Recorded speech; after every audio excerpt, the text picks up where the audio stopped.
नमस्कार साथियों, मैं प्रसन्न पाठक आपका इस राम एकेडमी के ऑनलाइन प्लेटफॉर्म में स्वागत करता हूं। आपको मालूम है हमारी सीरीज जारी है, तो शुरू करते हैं आज के कुछ क्वेश्चंस। तो सबसे फर्स्ट क्वेश्चन लिखा हुआ है कि गौतम बुद्ध ने अपना पहला उपदेश कहां पर दिया हुआ है। When did Gautam Buddha give his first sermon. इसके ऑप्शन लिखे हुए हैं, सारनाथ है, वैशाली है, राजगृह है और पाटलिपुत्र है। तो इसका जो करेक्ट आंसर मिलेगा, आपको आंसर मिलेगा सारनाथ। बात करते हैं, गौतम बुद्ध ने जब अपना प्रथम उपदेश दिया था तो इन्होंने पाली भाषा में दिया हुआ था। बौद्ध धर्म में प्रथम उपदेश को धर्म चक्र प्रवर्तन के नाम से जाना जाता है। बात करते हैं, गौतम बुद्ध ने अपने सर्वाधिक उपदेश कहां पर दिए। तो गौतम बुद्ध ने अपने सर्वाधिक उपदेश कौशल देश की राजधानी श्रावस्ती में दिए हुए हैं। Next question. क्वेश्चन लिखा हुआ कि किसने कहा था कांग्रेस आंदोलन ना तो लोगों द्वारा प्रेरित था और ना ही यह उनके द्वारा सोचा या योजनाबद्ध किया गया था। इसके ऑप्शन लिखे हुए हैं, लॉर्ड डफरिन हैं, सर सैयद अहमद खान हैं, लॉर्ड कर्जन हैं और लाला लाजपत राय हैं। तो इसका जो करेक्ट आंसर मिलता है, आंसर मिलेगा आपको ऑप्शन नंबर बी। बात करते हैं यहाँ पर कांग्रेस की बात करते हैं, तो सबसे पहले कांग्रेस की स्थापना जो होती है 28 दिसंबर 1885 को ए.ओ. ह्यूम के द्वारा की गई थी। उस समय जो वायसराय थे उनका नाम था डफरिन। नेक्स्ट क्वेश्चन लिखा हुआ है, निम्नलिखित में से किस उद्योगपति को भारत का इस्पात पुरुष भी कहा जाता है, स्टील मैन ऑफ इंडिया के नाम से भी जानते हैं। ऑप्शन लिखा हुआ है, सबसे पहले लक्ष्मी मित्तल है, ओम प्रकाश जिंदल है, जमशेद जी ईरानी है और अनिल अग्रवाल है। तो इसका जो करेक्ट आंसर मिलेगा, आपको मिलेगा option number C, that is Jamshed ji Irani. बात करते हैं, इस्पात पुरुष यदि हैं तो लौह पुरुष भी जाने जाते हैं, जो कि सरदार वल्लभ भाई पटेल को जानते हैं। Next question. क्वेश्चन लिखा हुआ है, विकेंद्रीकरण प्रणाली की सिफारिश किसने की थी। ऑप्शन है आपके सामने, जेबी कृपलानी, बलवंत राय मेहता, सी राजगोपालाचारी और अशोक मेहता। इसका जो करेक्ट आंसर मिलेगा, बलवंत राय मेहता मिलेगा। Next question. क्वेश्चन है, सूचना की सार्वभौमिक पहुंच के लिए अंतरराष्ट्रीय दिवस कब मनाया जाता है। ऑप्शन लिखे हुए हैं, 28 सितंबर, 19 सितंबर, 30 सितंबर और 1 अक्टूबर। इसका जो करेक्ट आंसर है, ऑप्शन नंबर ए, 28 सितंबर है। सितंबर में बहुत सारे डेज आएंगे। सबसे पहले आपको याद रखना है 14 सितंबर, बिकॉज 14 सितंबर 1949 Hindi was adopted by the constitution assembly. संविधान सभा के द्वारा हिंदी को राजकीय भाषा अपनाया गया, इसीलिए हम 14 सितंबर को मनाते हैं राष्ट्रीय हिंदी दिवस अर्थात नेशनल हिंदी डे। 15 सितंबर को ध्यान रखिएगा, अभियंता दिवस मनाते हैं, इंजीनियर्स डे मनाते हैं एम विश्वेश्वरैया की याद में। और 16 सितंबर को मनाते हैं ओजोन संरक्षण दिवस अर्थात ozone protection day. Next question. Question लिखा हुआ है, भारत के नियंत्रक एवं महालेखा परीक्षक अधिकतम कितने वर्ष के लिए अपना पद धारण कर सकते हैं। ऑप्शन है, सबसे पहले 4 वर्ष, 5 वर्ष, 6 वर्ष या फिर इनमें से कोई नहीं। तो इसका जो करेक्ट आंसर मिलेगा, ऑप्शन इज 6 ईयर्स आंसर मिलता है। बात करते हैं, नियंत्रक एवं महालेखा परीक्षक को इंग्लिश बोलते हैं कैग। कैग का जो फुल फॉर्म होता है, controller and auditor general. The provision of CAG under article 148, जो इसकी जो वर्क्स दिया हुआ है कैग की कार्य एवं शक्तियां, आर्टिकल 149 में वर्णित है। और आर्टिकल 150 कहता है, लेखा का प्रारूप, format of report designed by the CAG. और कैग अपनी रिपोर्ट राष्ट्रपति को सौंपता है और राष्ट्रपति यह रिपोर्ट लोकसभा स्पीकर को सौंपती है। इसका जो प्रावधान लिखा हुआ है आर्टिकल नंबर 151 में लिखा हुआ है। ध्यान रखिएगा, कैग को कागजी शेर भी कहा जाता है। Next question. नेक्स्ट क्वेश्चन लिखा हुआ है, राष्ट्रीय सुरक्षा गार्ड अर्थात एनएसजी किस केंद्रीय मंत्रालय के अंतर्गत एक विशेष भारतीय बल की इकाई है। ऑप्शन है, सबसे पहले सामाजिक न्याय एवं अधिकारिता मंत्रालय, गृह मंत्रालय, कानून एवं न्याय मंत्रालय, रक्षा मंत्रालय। इसका जो करेक्ट आंसर मिलेगा, गृह मंत्रालय मिलेगा। वर्तमान में ध्यान रखिए, गृह मंत्री होम मिनिस्टर जो है अमित शाह है। नेक्स्ट क्वेश्चन, निम्नलिखित में से कौन सा राज्य अपनी सीमा 3 देश नेपाल, भूटान और चीन से साझा करता है।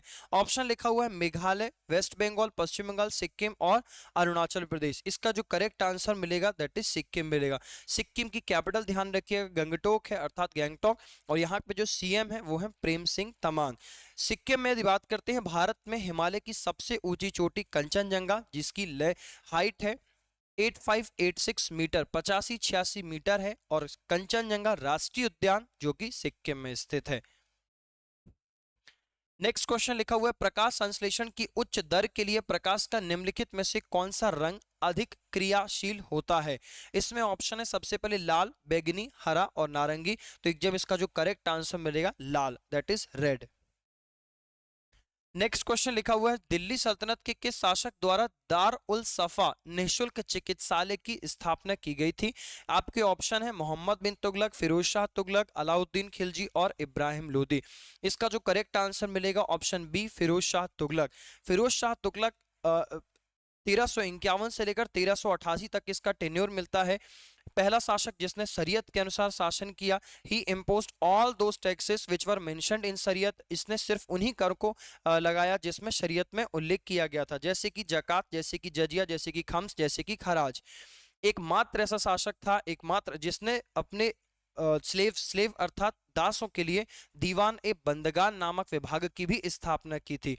ध्यान रखिएगा, फिरोज शाह तुगलक को सल्तनत काल का अकबर भी कहा जाता है और इसी के द्वारा ही दार उल सफा निःशुल्क चिकित्सालय की स्थापना की गई थी। नेक्स्ट क्वेश्चन लिखा हुआ है, भारत में निर्वाचित होने एवं मताधिकार का अधिकार कैसा होता है? ऑप्शन है विधिक अधिकार, मूल अधिकार, संवैधानिक अधिकार और नैसर्गिक अधिकार। इसका जो करेक्ट आंसर मिलेगा वो संवैधानिक अधिकार मिलता है, कॉन्स्टिट्यूशनल राइट मिलता है। राइट टू वोट का जो प्रोविजन किया गया है आर्टिकल नंबर 3 to 6 में मेंशन है। एडल्ट फ्रेंचाइजी वयस्क मताधिकार, यदि कोई भारतीय नागरिक 18 वर्ष की आयु पूर्ण कर चुका है तब उसे वोट देने का अधिकार है। प्रारंभ में राजीव गांधी के पूर्व वोट डालने की जो न्यूनतम उम्र अर्थात मिनिमम एज जो थी वो थी 21, लेकिन 61 अमेंडमेंट 1989 के तहत voters age got reduced from 21 to 18, 21 वर्ष से घटाकर 18 वर्ष कर दी गई। भारतीय निर्वाचन आयोग की स्थापना जो की गई है वो 25 जनवरी 1950 को की गई, इसीलिए हम 25 जनवरी को भारतीय मतदाता दिवस अर्थात नेशनल वोटर्स डे भी मनाते हैं। जो भारतीय निर्वाचन आयोग एक संवैधानिक निकाय है, it means it's a constitutional body. इसका जो प्रावधान है अनुच्छेद 324 में वर्णित है। नेक्स्ट क्वेश्चन, क्वेश्चन लिखा हुआ है, केंद्र सरकार द्वारा राष्ट्रीय स्वच्छ वायु कार्यक्रम अर्थात एनसीएपी कब प्रारंभ किया गया? ऑप्शन लिखे हुए हैं 2017, 2018, 2019 और 2020। तो इसका जो करेक्ट आंसर मिलेगा 2019। तो एकदम इसका जो करेक्ट आंसर मिलेगा 2019। नेक्स्ट क्वेश्चन, क्वेश्चन लिखा हुआ है, देश का पहला पूर्ण डिजिटल साक्षर राज्य कौन सा बना है? ऑप्शन लिखे हुए हैं आपके सामने, सबसे पहले गोवा, केरल, झारखंड, बिहार। तो इसका जो करेक्ट आंसर मिलेगा ये मिलेगा आंसर इस केरल। केरल में ध्यान रखिएगा, केरल की जो राजधानी है वो तिरुवनंतपुरम है। यहाँ के जो मुख्यमंत्री हैं वो है पिनराई विजयन। एक नदी बहती है जिसको हम पेरियार नदी के नाम से भी जानते हैं। This is also known as the life giver river of Kerala. Idukki परियोजना जो है वो पेरियार नदी पर केरल में स्थित है। कार्डिमम की जो पहाड़ियां अर्थात इलायची की जो पहाड़ियां हैं ये भी केरल में स्थित है। केरल में एक पड़ता है कालीकट बंदरगाह, कालीकट डॉकयार्ड यहाँ पर पड़ता है, जिसमें 14 मई 1798 को a Portuguese seller Vasco D gamma visited on Calicut dockyard.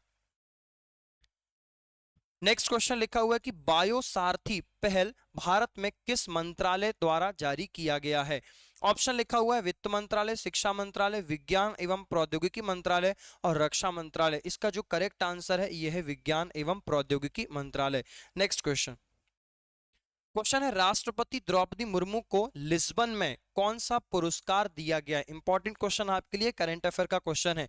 Option है सबसे पहले order of merit, golden key of Europe, key to the city of Lisbon and Lisbon शांति पदक। इसका जो करेक्ट आंसर मिलेगा ये option number C, key to the city of Lisbon. राष्ट्रपति द्रौपदी मुर्मू के बारे में जानते हैं तो इनका जो जन्म है ये ओडिशा के मयूरगंज में हुआ था। इनका संबंध संथाल जनजाति से है। ये पूर्व में झारखंड राज्य की राज्यपाल थी। नेक्स्ट क्वेश्चन है कि मई 2025 में अंतरराष्ट्रीय अंतरिक्ष स्टेशन की यात्रा करने वाले भारतीय अंतरिक्ष यात्री कौन बने हैं? ऑप्शन लिखा हुआ है सबसे पहले राकेश शर्मा, सुधांशु शुक्ला, जितेंद्र सिंह और गगनयान शर्मा। तो इसका जो करेक्ट आंसर है ये है सुधांशु शुक्ला। इनका संबंध लखनऊ उत्तर प्रदेश से है। उत्तर प्रदेश की राजधानी जो है वो है लखनऊ। यहाँ के जो मुख्यमंत्री हैं वो हैं योगी आदित्यनाथ। यहाँ पर आपको कुछ राष्ट्रीय उद्यान मिलेंगे जैसे कि चंद्रप्रभा राष्ट्रीय उद्यान है, दुधवा राष्ट्रीय उद्यान भी आपको मिलेगा उत्तर प्रदेश में। नेक्स्ट क्वेश्चन, नेक्स्ट क्वेश्चन लिखा हुआ किस शासक के द्वारा 1504 में आगरा शहर की स्थापना की गई थी? ऑप्शन लिखे हुए हैं सबसे पहले बहलोल लोदी, सिकंदर लोदी, इब्राहिम लोदी और महमूद लोदी। तो इसका जो करेक्ट आंसर मिलेगा दैट इज सिकंदर लोदी। ध्यान रखिएगा लोदी वंश का सबसे प्रतापी शासक जो था वो था सिकंदर लोदी। सिकंदर लोदी ने 1504 में यमुना नदी के तट पर आगरा शहर की स्थापना की गई थी। इसने भूमि मापने के लिए एक गज ए सिकंदरी नामक मापक प्रामाणिक माप का प्रचलन भी कराया था। एक क्वेश्चन यहां से बहुत इंपॉर्टेंट मिलता है कि दिल्ली सल्तनत का पहला शासक जो लेखक भी था सिकंदर लोदी एक लेखक था, यह अपनी कविताएं गुलरुखी नाम से लिखता था। Next question. नेक्स्ट क्वेश्चन लिखा हुआ है संयुक्त अधिवेशन की अध्यक्षता निम्न में से किसके द्वारा की जाती है? इसके ऑप्शन है सबसे पहले राष्ट्रपति, उपराष्ट्रपति, लोकसभा का अध्यक्ष और राज्यसभा का अध्यक्ष। संयुक्त अधिवेशन के बारे में पहले आपको बता दें, संयुक्त अधिवेशन का जो प्रावधान है वो आर्टिकल नंबर 108 में वर्णित है। अनुच्छेद 108 में इसका प्रावधान किया गया है। जिसका जो करेक्ट आंसर मिलेगा ये मिलता है ऑप्शन नंबर सी, लोकसभा का अध्यक्ष। एक पॉइंट आपको बता रहा हूं, आर्टिकल 118 अनुच्छेद 118 में लिखा हुआ है कि संयुक्त अधिवेशन की अध्यक्षता हमेशा लोकसभा का अध्यक्ष करता है। नोट करके एक आप फैक्ट लिखिएगा, राष्ट्रपति और उपराष्ट्रपति means president and vice president can not participate during joint session. राष्ट्रपति और उपराष्ट्रपति कभी भी संयुक्त अधिवेशन में भाग नहीं ले सकते हैं। यदि लोकसभा का अध्यक्ष एब्सेंट है तो इस कंडीशन में लोकसभा का उपाध्यक्ष संयुक्त अधिवेशन की अध्यक्षता कर सकता है। और यदि in the absence of Lok Sabha speaker and vice chairperson of Lok Sabha then the vice chairperson of Rajya Sabha can be the chairperson of joint session। अर्थात यदि लोकसभा का अध्यक्ष और उपाध्यक्ष दोनों नहीं है तब संयुक्त अधिवेशन की अध्यक्षता राज्यसभा के उपाध्यक्ष द्वारा की जाती है। Next question. क्वेश्चन लिखा हुआ है किस वर्ष गांधी जी ने फिनिक्स आश्रम की स्थापना दक्षिण अफ्रीका में की थी?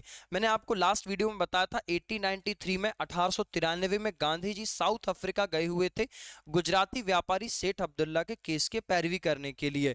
तो इसका जो करेक्ट आंसर मिलता है ये फिनिक्स आश्रम डरबन में स्थापित किया गया है 1904 में। 1906 की यदि बात करते हैं तो पहली बार गांधी जी ने सत्याग्रह का प्रयोग किया एंड 1907-8 में पहली बार गांधी जी ने जेल की यात्रा भी किया था। 9 जनवरी 1915 9 जनवरी 1915 Gandhi ji return to India, Gandhi ji वापस भारत आते हैं तो 9 जनवरी को भारतीय प्रवासी दिवस के रूप में मनाया जाता है। Next question.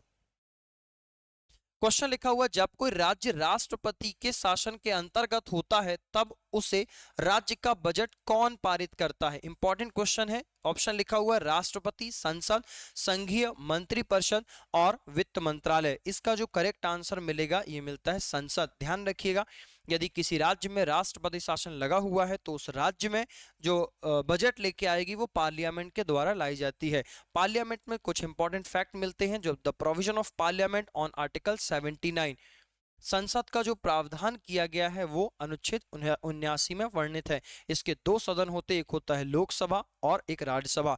एक आपके लिए क्वेश्चन दे रहा हूं, आपको कमेंट सेक्शन में बताना है आर्टिकल नंबर 85, क्या राष्ट्रपति संसद को भंग कर सकता है? यस और नो आपको कमेंट सेक्शन में आंसर देना है।